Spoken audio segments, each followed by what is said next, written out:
नमस्कार. नमस्कार. आपलं स्वागत आहे आयकॉन स्टील प्रस्तुत बिल्ड आयकॉन या उपक्रमामध्ये. आज आम्ही आलो इस्लामपूर सांगली इथं आणि माझ्यासोबत आहेत senior engineer builder developer Dattatray Mane sir.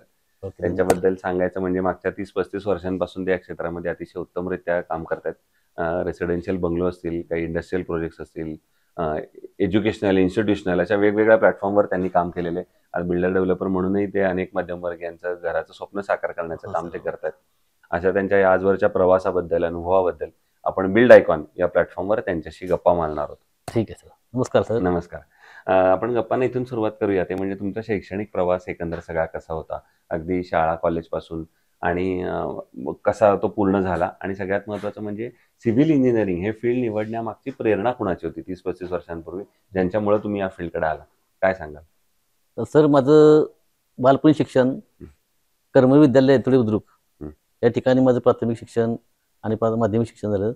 त्यानंतर मी इंजिनिअरिंगसाठी ऐशारी गारगोटी कॉलेज ऑफ इंजिनिअरिंग गारगोटी या ठिकाणी माझं इंजिनिअरिंगचं मी शिक्षण पूर्ण केलं आणि सिव्हिल इंजिनियर व्हावं असं माझी आणि माझ्या वडिलांची खूप इच्छा होती की मी सिव्हिल इंजिनियर व्हावं, काहीतरी नवीन निर्मिती करावी. मलाही वाटत होतं की नवीन काहीतरी निर्माण करायचं आपल्याला, आपण सिव्हिल इंजिनियरचं निर्माण करू शकतो. नोकरी हा विषय डोक्यात नव्हताच, काहीतरी आपण स्वतः करायचं या उद्देशानं मी या सिव्हिल इंजिनिअरकडे ओढला गेलो आणि मी ते हे केलं, प्राप्त केलं. वा. आणि जसा हा एक प्रवास होता, तर त्याच्यानंतर सिव्हिल इंजिनिअरिंगच्या आयुष्यातला आणखीन एक महत्त्वाचा टप्पा असतो, तो म्हणजे थोडा स्ट्रगलिंग पिरियड असतो. 30-35 वर्षांपूर्वी कदाचित सिव्हिल इंजिनिअरिंग संकल्पना सुद्धा अशा छोट्या गावांमध्ये तोपर्यंत आली नव्हती. मिस्त्री आणि कॉन्ट्रॅक्टरच्या हातांना आपण घर बनवायचं. तर तो प्रवास कसा होता आणि स्वतः तुम्ही वैयक्तिकरित्या पूर्ण केलेली पहिली साईटची आठवण कशी होती? म्हणजे ती कुणाची होती, कशी मिळाली, कशी पूर्ण झाली, तेव्हा काही दडपण आलं का? तो प्रवास कसा होता? तर सर सांगायचं म्हणजे आम्ही ज्या वेळेला 1990ला ज्यावेळेला सिव्हिल इंजिनियर म्हणून आलो, त्यावेळेला आमच्या शहरामध्ये किंवा ह्या भागामध्ये कधीही सिव्हिल इंजिनियर कामाला असावा असं कुठल्या मालकाला वाटत नव्हतं. एक आपलं घर बांधायचं सेंट्रिक कॉन्ट्रॅक्टरकडे गेलं की सेंट्रिक कॉन्ट्रॅक्टर एक 4 रेगा मारून 4 रूमचा प्लॅन कोण देणार आणि तेच घर म्हणजे मालकालाही किंवा घर बांधणाऱ्याला त्याच्यापासून अपेक्षाही पूर्ण होती. सिव्हिल इंजिनियर हे अपेक्षित नव्हतं. त्या लोकांना काय वाटायचं की सिव्हिल इंजिनियरची फी जास्त असते, त्याच्याकडे आपण गेलो तर आपल्याला खर्च जास्त होणार आणि सिव्हिल इंजिनियरची संख्याही कमी होती. अशा काळामध्ये आम्ही काम चालू केलं. सुरुवातीच्या काळामध्ये आम्हाला काम चालू करत असताना खूप स्ट्रगल होतं साहेब. अगदी सांगायचं म्हणजे आम्ही स्वतः साहेब सुरुवातीला सायकलवरून साईडवरती जात होतो.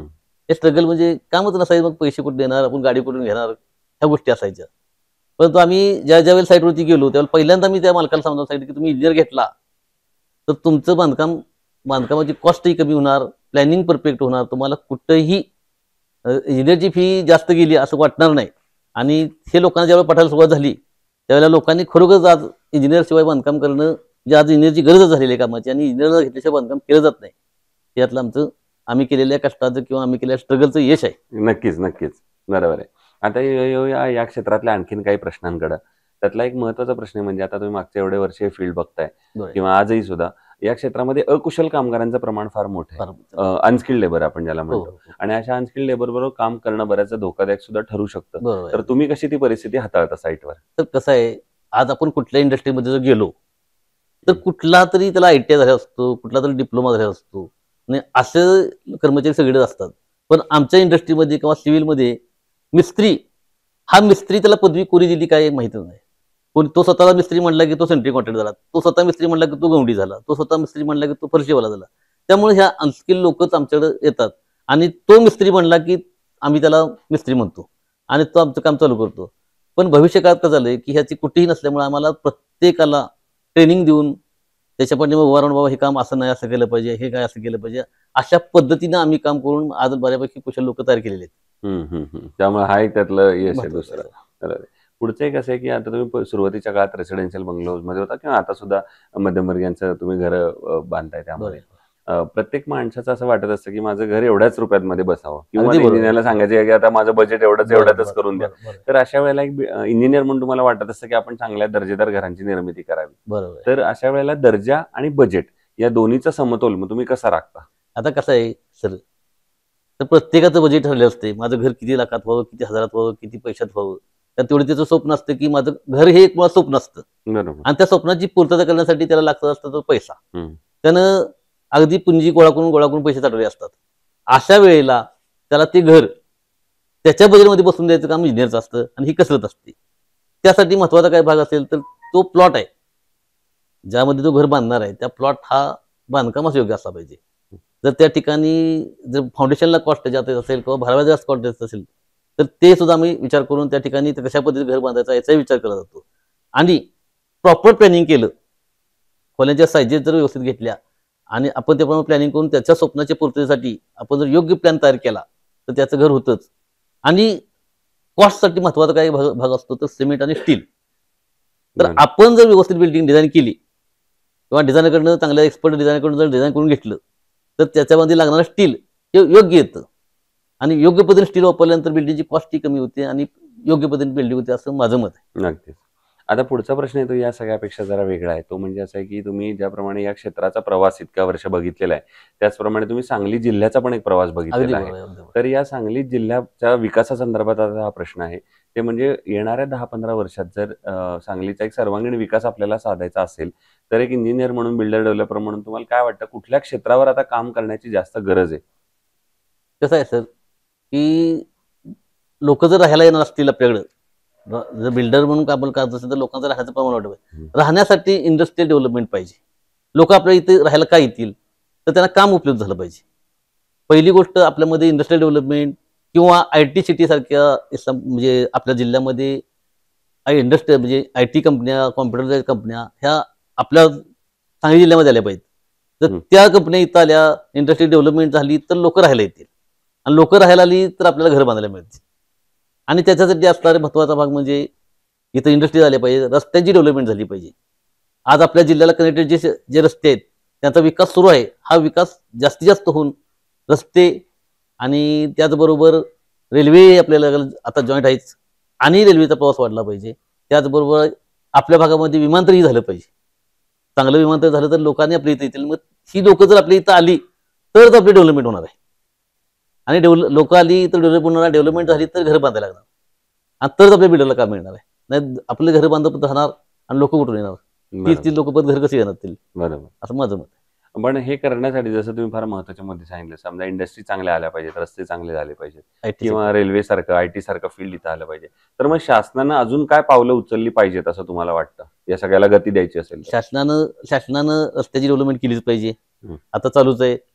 अजून रस्ते चांगले झाले पाहिजेत, अजून उद्योगी रस्ते झाले पाहिजेत, रेल्वेचे ट्रॅक वाढले पाहिजेत. त्यासाठी शासनानं जास्तीत जास्त धोरण करून आपल्याला हे डेव्हलपमेंट देण्यासाठी आपल्या भागाला निधी मोठ्या प्रमाणात निधी यावा आणि आपल्याला विकास व्हावा असं माझं म्हणणं आहे. अगदी बरोबर. आता पुढचा एक जरा अवघड प्रश्न आहे, तो म्हणजे मागच्या एवढ्या वर्षांमध्ये तुम्ही 400-500 प्रोजेक्ट कंप्लीट केले, तर त्यातला एकच प्रोजेक्ट निवडायची वेळ आली की जो तुमचा आयकॉनिक प्रोजेक्ट असेल किंवा जो प्रोजेक्टनं तुम्हाला ओळख दिली, नाव दिलं, तर असा कुठला प्रोजेक्ट आहे? त्याबद्दल काय सांगाल? आता काय आहे सर सगळेच प्रोजेक्ट म्हणजे जसं आपलं अपत्य सगळीच सगळ्यांना आवडतात, सगळीच मुलं आपलीच असतात, तसेच मी जे काही बांधकाम केलेली घर आहेत सगळी माझीच आहेत. त्यामुळे असं कुठलं मला वाटत नाही की हे माझं हे असं आहे. सगळेच मला नाव दिलेलं आहे. मी बऱ्यापैकी इस्लामपूर शहरामध्ये बांधकाम करत असताना काही मंगल कार्यालय, जवळ 4 ते 5 मंगल कार्यालय, 5 ते 6 मंदिर, मला खरं मंदिरांच्या कामातनं माझं ओळख झाली. मी आज इस्लामपूर शहरामध्ये दत्त मंदिराचं काम चालू आहे माझं. गजानन महाराजांचं मंदिर मी उभा केलेलं आहे. इस्लामपूरमध्ये स्वामी समर्थ महाराजांचं मंदिर उभा केलेलं आहे. इथंच तुपारी म्हणून गाव आहे, या ठिकाणी गणेश मंदिर उभा केलेलं आहे. तर तिथंच पुन्हा मी एक दत्त मंदिर उभा केलं. अशा मंदिराच्या उभारणीमधून माझं नाव झालं असं मला वाटतंय. त्यामुळे मी मंदिर उभारणी, त्याचबरोबर मंगल कार्यालयांची उभारणी आता मी केलेली आहे. इस्लामपूर शहरामध्ये एक 5 ते 6 मंगल कार्यालय झालेले आहेत आणि आत्ता सुद्धा माझं एक मोठं मंगल कार्यालयाचं काम चालू होतंय की जे इस्लामपूरमध्ये मोठं मंगल कार्यालय आहे की जवळपास ते 10,000 स्क्वेअर फूटच्या आसपास इस्लामपूरमध्ये मंगल कार्यालय होते. त्याचे मला आहे अजून चालू आहे. दुसरं, कन्स्ट्रक्शन मध्ये जेव्हा स्टील निवडण्याची वेळ येते तेव्हा तुम्ही काय पॅरामीटर्स बघता आणि मग ठरवता की हे स्टील चांगलं आहे? तर स्टीलची काय गुणवैशिष्ट्य सांगता तुम्ही? आता पहिली गोष्ट म्हणजे आज काय होतंय, प्रत्येक जण अगोदर विचारते सर स्टीलचा दर काय. तर दरापेक्षा त्याच्यामध्ये ड्युरेबिलिटी, डक्टिलिटी किंवा आज आमचा मिस्त्री म्हणतो की सर ते स्टील चांगलं आहे, त्याला जरा म्हणजे तुमचं हे होत नाही, कट होत नाही, बेंडिंग चांगलं होते आणि त्याचबरोबर स्ट्रेंथला हा सगळ्या गोष्टींचा मी विचार करून भले कॉस्टपेक्षा विचार करता आम्ही त्याचे स्ट्रेंथ आणि ड्युरेबिलिटी याचा विचार करतो. बरोबर. दुसरा आयकॉन स्टील तुम्ही आजवर कुठल्या प्रकल्पात वापरलंय का? आणि तुमचा अनुभव कसा आहे प्रॉडक्ट म्हणून आणि सर्व्हिस म्हणून? नाही वापरलंय मी स्टील सर. हं. 4 ते 5 प्रोजेक्टमध्ये मी आता वापरले. हं. खरोखर चांगलं स्टील आहे आणि आमचे मिस्त्री सुद्धा लोक म्हणतात, की सर स्टीलला काही अडचण नाही. चांगला आहे, ती डक्टिलिटी आहे, चांगला आहे. ओके. त्याची बेंडिंग पण चांगलं आहे हं, हं. आणि वेस्टेज सुद्धा तसं फार जात नाही. वेस्टेज सुद्धा वापरायला आम्हाला ते बरं पडतं. आमचा मिस्त्री वापरायचा म्हणतो, की साहेब वेस्टेज असं जे असू द्या, आपण ते ॲडजस्ट करून वापरूया. हं. या आमच्या साईटवरती कुठंही स्टीलचा आम्ही वेस्टेज एक तुकडाही ठेवत नाही. हे आमचं वैशिष्ट्य आहे. हो. आणि आता अगदी शेवटचा प्रश्न ते म्हणजे या क्षेत्रात जी आता तरुण मुलं पुढची येतात, पुढची पिढी येते, ज्यांना तुमच्यासारखंच कदाचित इंजिनियर बनून मग बिल्डर डेव्हलपर पर्यंत प्रवास करायचा आहे, तर त्यांच्यासाठी काय तुम्ही यशाचा गुरुमंत्र त्यांना सांगाल? सर मुळात कसं आहे, की सिव्हिलला म्हणलं की स्ट्रगल आहे हं. आणि इकडे सिव्हिलकडे यायचं असेल तर स्ट्रगल पाहिजे. स्ट्रगल स्ट्रगल आपण केल्याशिवाय सिव्हिलमध्ये तुम्हाला म्हणजे यश नाही. हं. त्यामुळे स्ट्रगल करायची मानसिकता पाहिजे आणि आपण ह्यातून लोकांना घर देतोय, लोकांची स्वप्न पूर्ण करतोय. आज घर बांधल्यानंतर त्या माणसाची पूर्ण आयुष्याची पुंजी गोळा केली असते. त्याचं एक स्वप्न असतं की आपलं घर व्हावं आणि आपण स्वप्न पूर्ती करून देतोय. एक मोठं पुण्य आपण करतोय. हं, हं. आपण जीवनामध्ये काय मिळवतो त्याच्यापेक्षा लोकांना आपण काय देतो आणि आपण ह्या घर बांधण्यातून लोकांना खरोखरच एक समाधान आणि त्याची स्वप्न पूर्ण देतोय. कुटुंब आनंदी असते आणि त्यांचा आनंद आपल्याला पाहायला मिळतोय. आपण खरोखरच या सिव्हिल क्षेत्राकडे वळावं आणि खरोखरच बांधकाम क्षेत्राकडे वळला तर तुम्हाला आनंद नक्की मिळेल आणि त्याचबरोबर पुण्यही मिळेल. वाह! क्या बात है! सो हे होते engineer, builder, developer Dattatray Mane sir. त्यांनी फार महत्त्वाचा मुद्दा जाताना सांगितला, की एक इंजिनियर म्हणून पैसे तर तुम्ही कमवालच, कारण हे क्षेत्र इतकं मोठं आहे, यामध्ये संधी खूप आहेत. पण एक माणूस म्हणून सुद्धा तुम्ही समृद्ध व्हाल, जेव्हा तुम्हाला असा काहीतरी अनुभव मिळेल आणि लोकांच्या चेहऱ्यावरचा हास्य, आनंद हीच तुमच्या खरं समाधानाची पावती असेल, यशाची पावती असेल. तर पुन्हा एकदा आपले मनापासून आभार, की तुम्ही धन्यवाद आलात सर. धन्यवाद. आणि भविष्यात सुद्धा अशाच आयकॉनिक प्रोजेक्टची निर्मिती आपल्या हातून घडावी, याच आयकॉन स्टीलतर्फे मनःपूर्वक शुभेच्छा.